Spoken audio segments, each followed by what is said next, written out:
So it seems there are lockdown-induced problems on the supplier side that are slowing production and pushing up prices.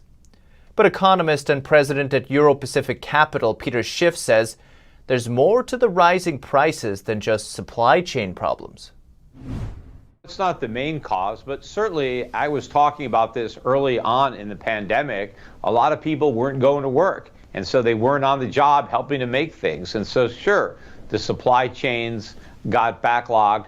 But of course, you always have a supply problem or a shortage of supply when you have a surplus of money.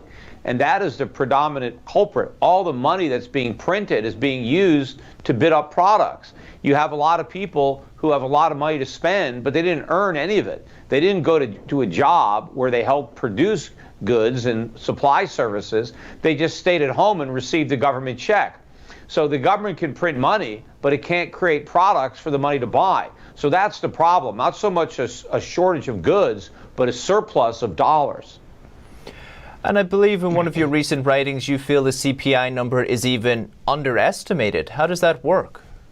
Well, I don't think the CPI does a good job of capturing the true extent to which prices are rising. And I think that's deliberate. I think it's by design. The government doesn't want to report honest numbers on inflation. It has a vested interest in pretending inflation is less than it really is. And so I don't believe these CPI numbers. But even if you accept them on face value, prices have risen by 2% during the first 4 months of the year. So if you annualize that, that's a 6% rise in consumer prices. But I wouldn't want to analyze it, because if you look at the monthly numbers, there's a clear trend. Every month is higher than the month before. The month we just got, April, 0.8%, that's the biggest increase in 1 month going back to 1981, the year I graduated high school.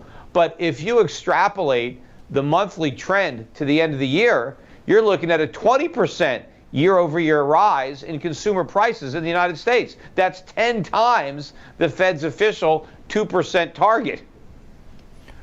That's really incredible figures. What do you think a regular American should do, people who are watching? Stock up. Go out and buy everything you're going to need, but buy it now. I mean, things that are non-perishable, items that you're going to need around the house, whether it's toiletries, cleansers, food, things like that, just buy it now.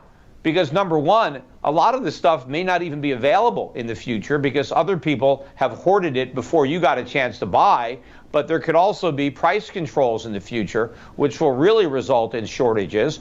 But why wait to buy something in a year where it may cost 10, 20, 30% more? Why not just buy it now? What's the point in sitting on the cash? It's just going to depreciate in value. You might as well turn it into something that you can actually use. You don't think we're going to see price controls in the U.S., do you? Well, we had them in the 1970s. And so why wouldn't we have it again? You know, government never learns from its mistakes. And it was a mistake for Richard Nixon to introduce price controls in the 70s. And it will be a mistake for Joe Biden to introduce them now. But that doesn't mean they won't make the mistake. I mean, governments have a habit of repeating their mistakes. What do you feel then? Obviously, we have the extended unemployment benefits. People say it's discouraging people from going back to work. We have these stimulus checks that are apparently causing the main driver of the inflation. What do you think the answer is? Do you think we're going to get a sufficient answer during the foreseeable future?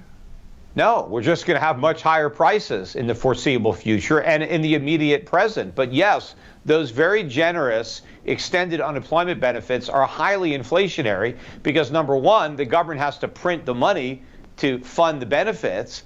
But number two, those benefits are directly resulting in fewer people going to work. And so those people are not helping to produce goods or provide services, but they're spending a lot of money.